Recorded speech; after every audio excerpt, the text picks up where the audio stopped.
my lead today, this is good for you. I said a lot of time there's a difference between calling plays and having an identity. Kyle Shanahan's offenses, there's an identity. You and Breeze, I knew what you were trying to do. Couldn't stop it.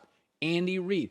A lot of times I see defensive coaches, they're calling plays, but the sensibility. And I've been very critical of Matt LaFleur. And in the last 3 weeks, it's like, okay, they found it. Yeah. This is a run team. They don't have the weaponry to get into track meets. I really like, and by the way, Sean, as their run game is improved, the defense isn't on the field. So their second half defense now is fantastic. Yeah. They tie so much together. And, there's terms, complementary football, but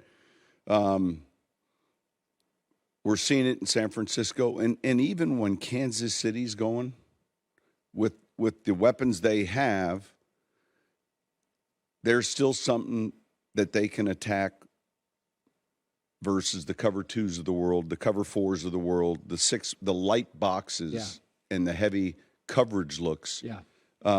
And especially when we get down the stretch and we're here. I said this yesterday. I feel like, occasionally you go somewhere nice and there's a telescope in your hotel room and you don't know how to use it. And you're kind of like this.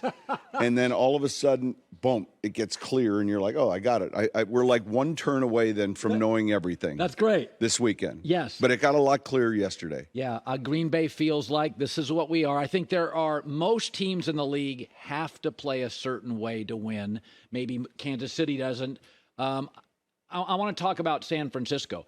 So my question was, every quarterback looks a lot better with a lead and a great defense. Yesterday, the Niners' defense wasn't good.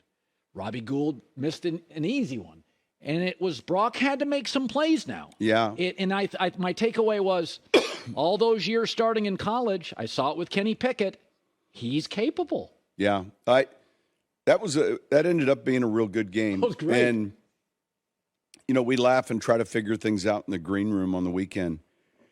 And sometimes the more you try to figure them out, the more confused you can get. We saw New Orleans play Philadelphia yesterday, and in that case, the absence of Jalen Hurts and what he does for their running game, and then all of a sudden Gardner Minshew's got to play more of a conventional role. And I know New Orleans knows how to defend him. We played him in Jacksonville. They were going to keep him in the pocket and force him to make plays from the pocket. But here's Purdy yesterday, in a spot where there's some adversity. Yes. That defense just didn't play well. Yeah, and credit the Raiders and credit I'm drawing a blank on the quarterback's name. Jared Stidham. Yeah, Stidham, who was Auburn, transferred from Baylor, and drafted by New England. We've played 65. Our league has started 65 different quarterbacks this season. Crazy. It's a record. That's more than 2 per team. And so, like, if you're a father that's looking at the schedule saying, I'm gonna take my son to see Arizona versus Atlanta. You have no idea. At the start of the season. And then all of a sudden you can't pick the names out of a lineup. Right. One team's on their fourth quarterback, the other on their second. But both those guys played well. And I think, and I said this for the last month, and I don't think, there's that hesitation. Can Purdy do this? I think San Francisco's the team to beat in this tournament. In the whole tournament? The whole thing. Wow. And I do because, look, they had a moment defensively yesterday. They'll bounce back off of that. But if you use the analytics of defense, scoring, run game, and you factored in some of these things, and I think, look, Debo has been kind of quiet, and I just feel like they're a team that's won, 9 in a row now? Yeah. We're going to see a good game tonight. That's really going to tell us a little bit more about the AFC. So I want to talk about that. So it's Bengals, Bills tonight. Go either way. It's like a 1.5 point. I think Cincinnati at home, a little more comfortable. I've said this. I feel like I love boxing. I like that combative stuff. I've always said Buffalo's Tyson. Doesn't always have a great jab. I don't love their O-line. They bail on the run game. They're too dependent on the home run. Josh Allen, Tyson, too dependent on the left. Whereas I feel with Cincinnati, I get the jab, I get some power, I get the movement. They're more complete situationally. You don't know what they're going to do. They can run, they can pass, they tight ends, Joe can move.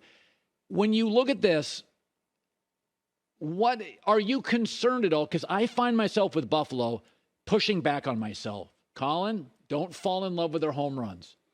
Don't look at that O-line. The run game, they bail. Or you're in this game forever. Would you just rather have the home runs and deal with it? It's a great question. That's why tonight's a great game. And honestly, we could flip coins here and try to figure out who's going to win this game.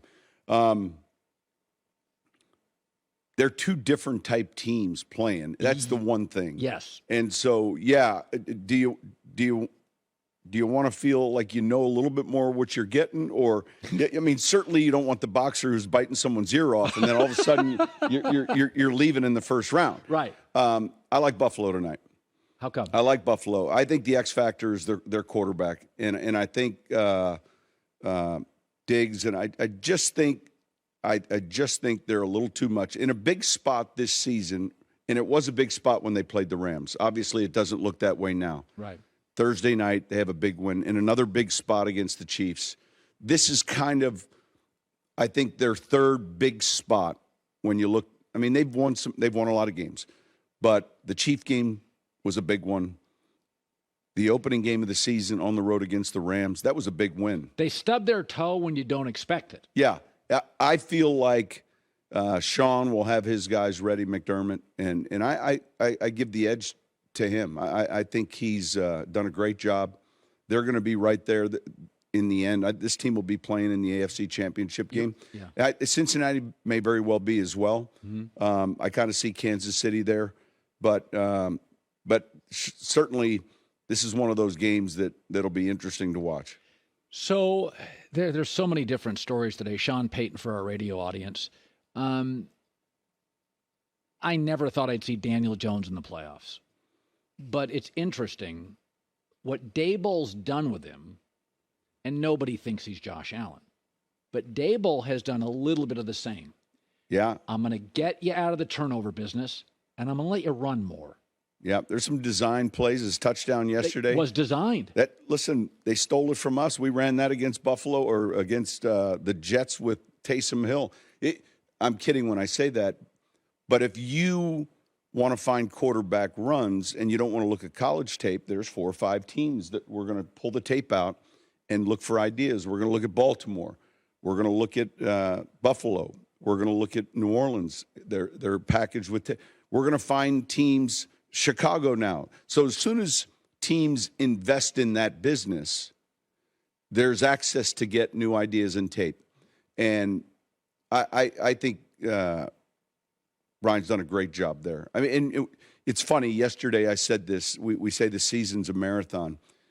We've seen a handful of teams just kind of hang in there with their stride.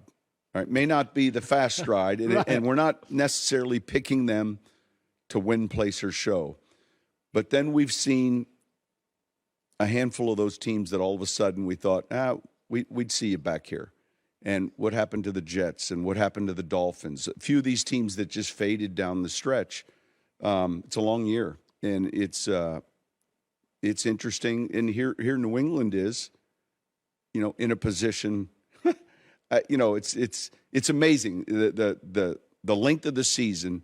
You break it into quarters, and if you're not paying attention or if you're not careful as a team, you can lose 4 games like that.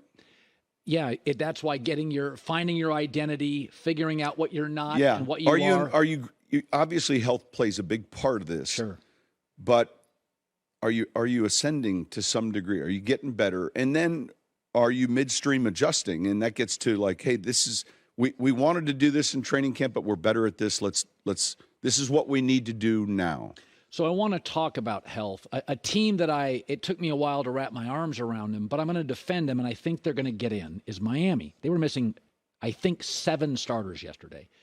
And they're in an interesting spot. Football is largely, Breeze an exception, a big man's game. Yeah. Big man's game. Most of your top 20 quarterbacks ever, 6'3" and up. or they're thick, they're big men. Yep. Tua's not, Teddy's not. Yep. And both get hurt. And this system in Miami, like the Niners, is a distribution system. Kirk Cousins would be effective. Brady would be effective. Carr would. It's not a playmaking offense. That's not Kyle. Yeah. Kyle doesn't want you out there. Well, let's do this. Let's not draft small players in the first 15 picks of the draft anymore in the first round. Let's not get away from prototype. And I talked with Bill Parcells about this, Ron Wolf, and those early picks have to be prototype players. Big, 6'4", 225. Prototype, the way we've designed it for each position, whatever the position requirement is. Now, let's say we're looking at a corner, and our requirement for prototype at that position is 5'11". And we're going to take this player in the first 6 or 7 picks, and he's off of that. You'd say, oh, how much? He's 5'10" or he's 5'9". There's a point at which you turn and say, all right, and Bill would say this, does he walk on water? You told me that, yeah. Yeah, and if the answer is yes, then we're going to look at Aaron Glenn some more. Yeah, right. Because he drafted Aaron Glenn. Yeah. But when that topic comes up and you just see the mistakes really recently, and we go all the way back to Cleveland, and you know, they have the movie Draft Day. Yeah. And I've said this before, and right at the very end, Costner makes the right decision in the movie. But in real life, not Hollywood, they drafted Johnny Manziel, the same team. Yeah. And I think you have to pay attention to typing and when you're looking at the health of players and you're looking at the size of players. And Tua is just one example. We're going to see it again, I think, this upcoming year. There's another quarterback coming out Bryce of Alabama Young. That's not going to be prototype. Yeah, so does he walk on water? Well, he did this weekend. Yeah. So I want to pivot then to Sean, and this is where you're so valuable. So I tend to, with a quarterback, now Pickett didn't go top 10. It was later first round. I tend to look for something that's unique. Herbert's size. Yeah. 6'6" and moves. Josh Allen's size. Mahomes are. And then I look at Kenny Pickett. I'm like, I'm not sure what's unique. But then I've watched him in these games, and he's just chops wood. He stays in the game, and then he makes a play or two late. Yeah. There's something there. What do you see with him? Well, I see football intelligence. I see someone who processes quickly. Okay. He certainly has it. You know, when we try to find those intangibles with his teammates, you can tell, you can watch a quarter of a game and tell his teammates think, you can see that. Yeah, you can see that. You can see Mike Tomlin when he came off that after that play, just like Kenny effing Pickett. Right. And so, and then lastly, when you share a building, which is unique, right? The Steelers and the University of Pittsburgh, and you have that much access to personality, right, skill set, all the other intangibles. That's invaluable. But yeah, I think, look, there was a reason he dropped some. Mm-hmm.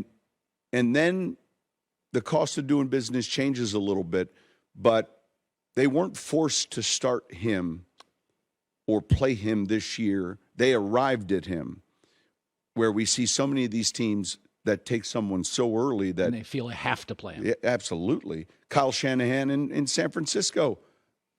Yeah. Are they the same team if Trey's still there as the starter? Yeah. I don't know that they are. Because I see Jimmy a little bit closer to Purdy. Right.